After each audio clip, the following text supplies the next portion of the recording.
Hey guys, I'm here to talk to you about what we would have discussed with scenes 3 and 4 while reading Act 4.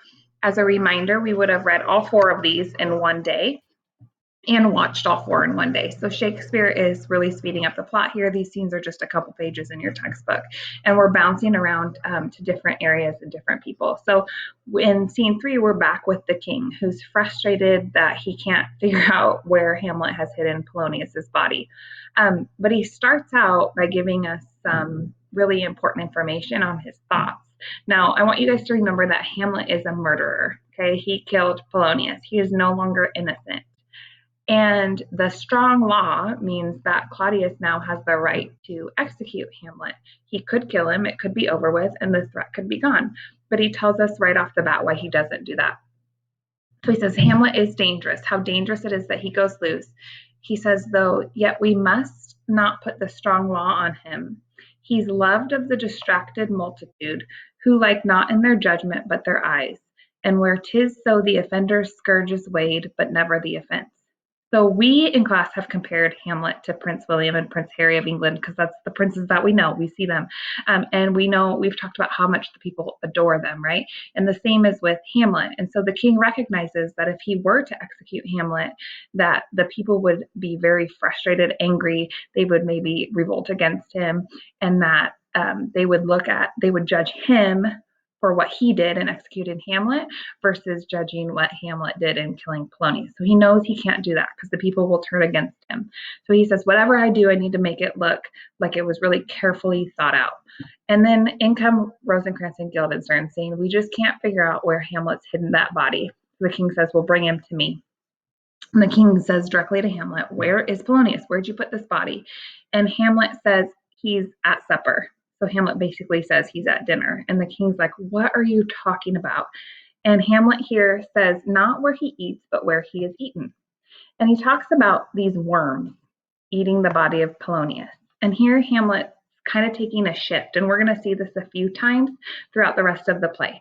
So in Act 3, when we saw Hamlet's to be or not to be, and his thoughts about death and how scary the afterlife is because of the unknown, right? And he's comparing it to dreams, and we don't know what we're going to dream about.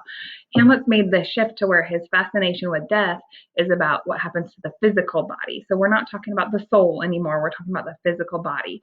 And he's talking about these worms, and these are going to pop up again. This idea is going to pop up again in the next act. So he's saying, basically, your fat king and your lean beggar is but variable service, 2 dishes, but 1 to 1 table. And the king's like, what are you talking about? What are you saying? The king, the beggar, eaten by worms. And Hamlet says, well, somebody might go fishing, right? And he's fishing with a worm. And that worm may have fed on the body of a king. And the king's like, okay, what are you talking about? And he's like, well, I'm just telling you that it doesn't matter if you're a king or not. You could eventually feed a beggar. You could feed a poor person. And so Hamlet has this fascination that it doesn't matter what you are in life. You could be this big, grand person. You're going to just process as dirt and dust and feed people in the end. Kind of gross, but it's going to keep coming up. And the king finally says, where is Polonius? And Hamlet gives him an answer. He says he's in heaven. Send thither there to see. So send your messenger. And if your messenger doesn't find him in heaven, he says, seek him in the other place yourself. And that's an insult, saying you'll see him when you get to hell yourself. And he says, if you don't find him within a month, so if you're not in hell within a month, you shall nose him, you shall smell him, as you go up the stairs to the lobby. So Hamlet admits that he has hidden Polonius's body underneath the stairs.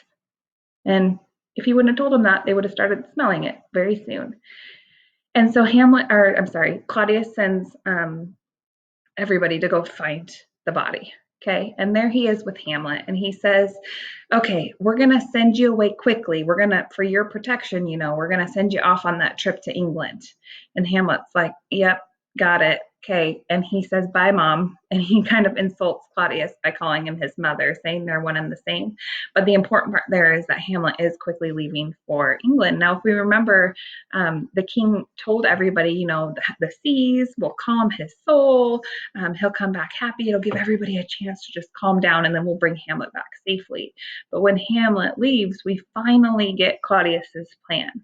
So he speaks directly to England here. He says, in England, if my love thou holds at aught, meaning England, if you love me, okay, he's going to send these letters. And he's going to send them with Rosencrantz and Guildenstern. They're sealed letters. Rosencrantz and Guildenstern are the sponges, remember. They don't care what the letters say. They're not even going to worry about it. They're just going to do whatever the king asks them to do. But here's what the letters say. It says, by letters congruing to that effect, the present death of Hamlet. Do it, England, for like the hectic in my blood he rages, and thou must cure me. So he compares Hamlet to this disease in his blood, and England's going to be the doctor that cures him of that, because those letters say, as soon as this man arrives, you are to execute him for us. So then the blood's not on Claudius's hands. He can maybe make it look like an accident to the people, but England will be the ones to kill Hamlet. Okay, so then for scene 4, it says we're near the coast of Denmark. So that means Hamlet's getting ready to get on the ship to go to England. And we see Fortinbras. He's back. And I really wish you had the opportunity to see this actor play this bold Fortinbras, because he's just great. But Fortinbras tells his captain, go to the king, tell him we're here. Remember, we're asking permission to march through. And so on his way to the castle, the captain runs into Hamlet, and Hamlet's just chatting with him. Where are you from? Where are you going? And he says, we're headed to Poland. Okay. And Hamlet's like, well, are you going to talk like all of Poland, a part of Poland? And the captain says, well, to be honest, we go to gain a little patch of ground that hath in it no profit but the name. Meaning they're just going to go fight for this little patch of land. He's like, I wouldn't even pay 5 ducats for it. So that would be like us saying like, I wouldn't even pay $5 for that. And so Hamlet's kind of fascinated with the fact that, and all these 20,000 men are going to go for this small patch of land, and what's the purpose? But that really impacts Hamlet in a big way. So once the captain leaves, Hamlet asks for a little space, and he gives this big, bold soliloquy that I was able to find the clip for you on that. So you probably noticed like a shift in tone.